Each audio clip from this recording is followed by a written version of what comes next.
Hello students, आज का हमारा टॉपिक है क्लीवेज या विदलन तथा रोपण या इम्प्लांटेशन। यानी जाइगोट बनने के बाद निषेचन के फलस्वरूप जो जाइगोट बनता है या युग्मनज बनता है उसमें किस तरह का आगे विकास होता है, किस तरह वो माने विभाजित होकर कोशिकाओं में विभाजित होकर एक पूर्ण विकसित बच्चे को विकसित करता है फीमेल के गर्भाशय के अंदर में। वो प्रक्रिया आज हम पढ़ने वाले हैं। तो उसका सबसे स्टार्टिंग प्रोसेस है क्लीवेज, है ना। क्लीवेज या विदलन, जिसमें जाइगोट जो एक कोशिकीय अवस्था है जाइगोट या युग्मनज, उसमें कई बार बारंबार माइटोटिक डिवीज़न होता है और उस अवस्था को, उस प्रोसेस को कहते हैं क्लीवेज। तो क्लीवेज के फलस्वरूप फिर कई कोशिकाओं में बढ़ती हैं और फिर विभिन्न अवस्थाएं होती हैं, एक एक करके हम देखते हैं। तो इन विभाजन के फलस्वरूप एक कोशिकीय जाइगोट या युग्मनज जो है वो आगे की ओर पूरे एक पूर्ण विकसित भ्रूण और भ्रूण से फिर एक बच्चे का निर्माण होता है। तो एक अकेली एक कोशिका के द्वारा एक कोशिकीय जाइगोट से बहुकोशिकीय भ्रूण और बच्चे के विकास की प्रक्रिया को कहते हैं एम्ब्रियोजेनेसिस। और ये प्रक्रिया कहाँ पर होता है? गर्भाशय में, है ना। महिला के या मादा के गर्भाशय में या यूटेरस के अंदर होता है। और जब बच्चा पूर्ण रूप से विकसित हो जाता है तब वेजाइना मार्ग से वो बाहर आ जाता है ना। तो ये पूरी प्रक्रिया कई स्टेप में या कई चरणों में पूर्ण होती है। आज हम पढ़ेंगे उसमें से विभाजन की प्रक्रिया क्लीवेज और रोपण की प्रक्रिया जो गर्भाशय से लगने की प्रक्रिया है वो आज हम पढ़ेंगे वो प्रोसेस को। तो इसमें देखिए ह्यूमन जो है, यहाँ पर ओवरी है, ये ओवरी का है, और यहाँ गर्भाशय है। गर्भाशय के एक तरफ की स्थिति को फेलोपियन ट्यूब या ओविडक्ट की स्थिति को इसमें दिखाया गया है। यहाँ पर देखिए ये फिमरी है और ये ओवरी से ओवा रिलीज़ होता है या एग रिलीज़ होता है सेकेंडरी oocyte, जिसके चारों तरफ कोरोना रेडिएटा और जोना पेलुसिडा है। आगे की ओर ये सेकेंडरी oocyte से किसका संपर्क होता है? स्पर्म का संपर्क होता है। कहाँ से आते हैं स्पर्म्स? ओवा से, वेजाइना से होते हुए, यूटेरस से होते हुए ओविडक्ट के यहाँ पर एम्पुला स्थमस के जंक्शन पर आते हैं, है ना। तो यहाँ पर चित्र में ऐसे दिखाया गया है ताकि जगह बन सके। वास्तव में फर्टिलाइजेशन कहाँ पर होता है? जाइगोट का निर्माण यहाँ पर होता है।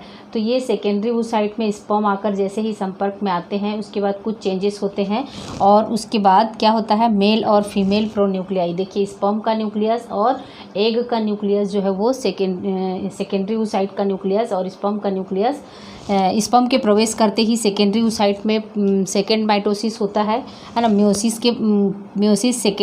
सेकेंड का माइटोसिस जो है वो कंप्लीट हो जाता है और एक सेल बनता है और एक पोलर बॉडी बनता है। तो एग सेल जो है, एक सेल का न्यूक्लियस और स्पर्म का न्यूक्लियस आपस में मिलकर एम्पुला और स्थमस के जंक्शन पर जाइगोट का निर्माण करते हैं। कौन सी प्रोसेस के द्वारा? फर्टिलाइजेशन या निषेचन की प्रक्रिया के द्वारा एक युग्मनज का निर्माण होता है और दोनों कोशिकाएं, स्पर्म की कोशिका और ओवम की कोशिका फ्यूज़ होकर एक सिंगल सेल बना लेते हैं और वो सेल कहलाता है जाइगोट। दोनों में 23 क्रोमोसोम्स होते हैं। जाइगोट में आकर क्या हो जाता है? क्रोमोसोम्स की संख्या 46 हो जाती है और दोनों के न्यूक्लियाई आपस में फ्यूज़ हो जाते हैं और यह कहलाता है जाइगोट या युग्मनज। ठीक है। तो इस युग्मनज में विभाजन किस प्रकार से होगा वो किस पर डिपेंड करेगा? अंडा जो है वो किस प्रकार का है, उसमें साइटोप्लाज्म की मात्रा कितनी है और वो किस प्रकार का एग पाया जा रहा है, एग सेल कैसा बना है और उसमें योग का वितरण कैसा है, उस आधार पर उसमें विभाजन होगा। तो इसको कई बार ऑब्जेक्टिव में पूछा जाता है कि ह्यूमन एग किस प्रकार का होता है। तो कौन सा होता है ये? होमोलिसिथल या माइक्रोलिसिथल। माइक्रोलिसिथल मतलब इसमें ये एग में योग की मात्रा जो है वो बहुत सूक्ष्म मात्रा में होती है और होमोलिसिथल मतलब वो थोड़ी सी जो मात्रा है वो पूरे एग में समान रूप से वितरित है, उसको कहा जाता है। योग का समान वितरण क्या कहलाता है? होमोलिसिथल। तो जो अंडे या जो एग होमोलिसिथल होते हैं उनमें जो विभाजन होता है या क्लीवेज होता है, विदलन होता है, वो किस प्रकार का होता है? होलोब्लास्टिक क्लीवेज होता है। होलोब्लास्टिक क्लीवेज माने पूर्ण विभाजन, है ना। पूर्ण भंजी क्लीवेज या पूर्ण विभाजन होता है। उसमें अंडा जो है वो पूरी तरह से एक सेल है, एक सेल ही जाइगोट में परिवर्तित हुआ है ना, स्पर्म न्यूक्लियस से मिलने के साथ में। तो इसमें ऊपर से नीचे की ओर पूरा सेल जो है वो दो भागों में विभाजित होता है, तब कहलाता है वो होलोब्लास्टिक क्लीवेज। अब क्लीवेज क्या है? क्लीवेज वास्तव में जाइगोट या युग्मनज में होने वाले समसूत्री विभाजनों की एक क्रमिक श्रृंखला है, जिसके फलस्वरूप एक कोशिकीय जाइगोट जो है वो बहुकोशिकीय भ्रूण में परिवर्तित हो जाता है। और इसके फलस्वरूप जो कोशिकाएं बनती हैं वो कोशिकाएं कहलाती हैं ब्लास्टोमियर्स। वो कोशिकाएं क्या कहलाती हैं? ब्लास्टोमियर्स कहलाती हैं।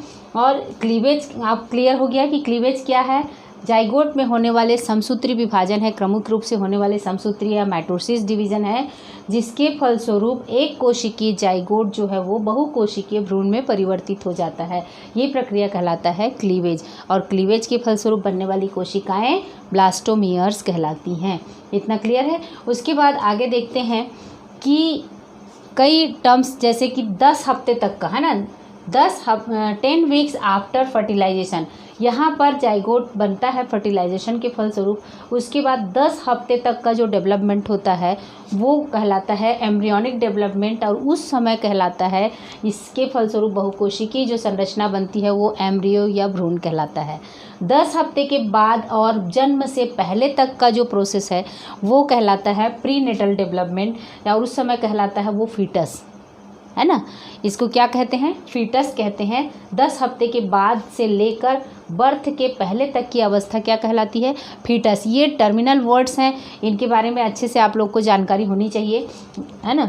आफ्टर 10 वीक्स टिल बर्थ क्या कहलाएगा? वो फीटस कहलाएगा। और 1 साल का बच्चा जब पैदा होता है तो उसके 1 साल तक की स्टेज को क्या कहते हैं? इन्फेंट या नवजात कहते हैं। उसके बाद जो है वो बाल्यावस्था स्टार्ट होता है।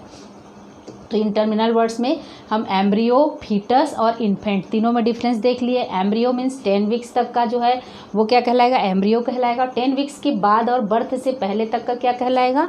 फीटस कहलाएगा। और 1 साल तक का बच्चा क्या कहलाएगा? इन्फेंट कहलाएगा, है ना। एम्ब्रियोनिक डेवलपमेंट हम आप पढ़ रहे हैं, उसमें पहला प्रोसेस है क्लीवेज। क्लीवेज के बाद दूसरा प्रोसेस आता है इम्प्लांटेशन, है ना। क्लीवेज में भी कई स्टेज आते हैं, आगे देखते हैं इसको डिटेल कि किस तरह से एक कोशिका से 2, 2 से 4, 4 से 8, 8 से 16 और 16 से 64, 32, 64 होते हुए किस तरह से मारूला और ब्लास्टुला का निर्माण होता है, थोड़ा सा आगे देखते हैं। यहाँ पर एक कोशिकीय जाइगोट है इस तरह से, और यहाँ पर मेल और फीमेल न्यूक्लियस, स्पर्म और एग का जो है न्यूक्लियस जो है इस तरह से मिल चुका है। न्यूक्लियस पूरी तरह से एक हो गया है और ये कोशिका है। इसके बाहर की ओर, एग सेल के बाहर की ओर एक लेयर पाया जाता है, जोना पेलुसिडा जो है यहाँ पर रह जाता है। कोरोना रेडिएटा तो समाप्त हो जाता है डिजनरेट होके, लेकिन जोना पेलुसिडा जो है वो इसके साथ में जाइगोट के साथ में रहता है, और कुछ जब तक ब्लास्टुला नहीं बन जाता है तब तक इसका ये जो है जोना पेलुसिडा इसके साथ में रहता है। तो ये क्या है?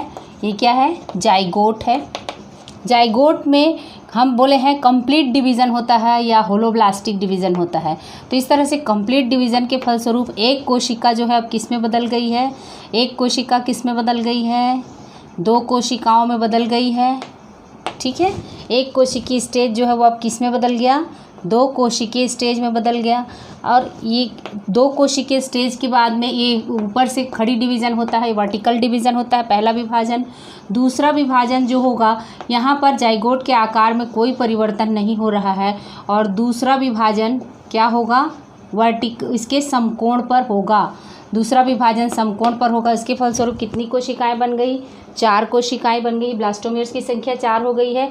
अब ब्लास्टोमियर्स 4 के बाद इस तरह से आगे की ओर इनमें और विभाजन होता जाएगा, और 4 से क्या बन जाएंगे? बाहर की ओर इस तरह से जोना पेलुसिडा का लेयर है, 4 से क्या बन जाएंगे? 8 बन जाएंगे। ऐसे विभाजन होता जाएगा, है ना। और ये 8 कोशिकीय अवस्था बन जाएंगे। 4 से 8 बनेंगे। 8 से फिर आगे की ओर 16 बनेंगे। 8 से 16 जो इस तरह कोशिकाओं का स्तर होता है ये कहलाता है मारूला, है ना। 8 से ये 8 और 8 से ये 16 कोशिकीय स्टेज जो होता है ये कहलाता है मारूला। क्या कहलाता है? ये मारूला स्टेज कहलाता है। सबसे पहले कोशिका में वर्टिकल डिवीज़न हुआ, 2 ब्लास्टोमियर्स का निर्माण हुआ।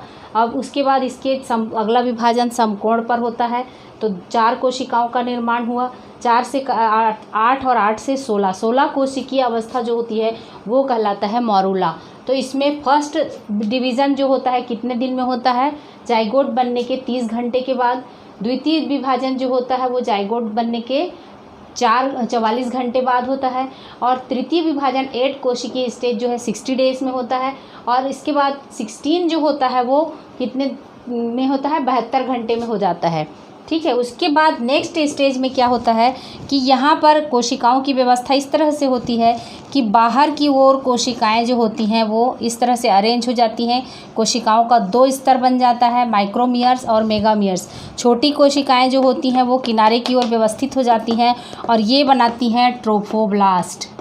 क्या बनाती हैं ये? ट्रोफोब्लास्ट बनाती हैं। और भीतर में जो कोशिकाएं अरेंज रहती हैं ये कहलाती हैं इनर सेलुलर मास। ये क्या कहलाती हैं? इस तरह से अंदर की ओर जो कोशिकाओं का लेयर है, भरा हुआ जो कोशिका है, ये कहलाता है इनर सेल मास। ये क्या कहलाएगा? Inner cell mass. बाहर की ओर जो इनर सेल मास, बाहर की ओर जो ट्रोफोब्लास्ट कोशिकाएं हैं या पोषक कोशिकाएं हैं, ये कोशिकाएं बाद में किसका निर्माण करेंगी? प्लेसेंटा का निर्माण करेंगी। और भीतर जो इनर सेल मास है इसी से एम्ब्रियो या भ्रूण का निर्माण होगा। इसी से एम्ब्रियो या भ्रूण का निर्माण होगा और ये अवस्था कहलाता है ब्लास्टोसिस्ट। ब्लास्टोसिस्ट अवस्था में, बाद की अवस्था में, थोड़े दिनों के बाद में, कुछ दिन में, 1-2 दिन के बाद, ये देखिए यहाँ से गर्भाशय से ओविडक्ट से निकलकर ये एग जो है विभाजित होते हुए क्लीवेज की प्रोसेस हो रही है। कहाँ पर? ओविडक्ट में ही है। मारुला तक जो है ओविडक्ट में ही होता है। मारुला के बाद जो होता है ये 4 to 5 डेज में, 3 दिन तक ये ओविडक्ट में ही रहता है। चौथे से 5वें दिन में ओविडक्ट से नीचे की ओर कहाँ? गर्भाशय की कैविटी या गुहा में आने लगता है। और उस समय यहाँ पर इसके चारों तरफ जो है, चारों तरफ जो कोशिकाएं हैं वो ट्रोफोब्लास्ट के चारों तरफ जो पेलुसिडा लेयर है ये डिजनरेट होने लगते हैं। ये डिजनरेट होने लगते हैं इस तरह से जोना पेलुसिडा का लेयर। और भीतर की जो बाहर की कोशिका ट्रोफोब्लास्ट बनाती है और इनर कोशिका जो है वो भीतर की कोशिका इनर सेल मास। और इनर सेल मास में बीच में एक कैविटी बन जाता है और ये कैविटी कहलाता है ब्लास्टोसील। ये कैविटी क्या कहलाता है? ब्लास्टोसील कहलाता है। अब ये पूरा भ्रूण का जो स्टेज है ये कहलाएगा ब्लास्टुला। तो पहला स्टेज क्या आया? मॉरूला आया।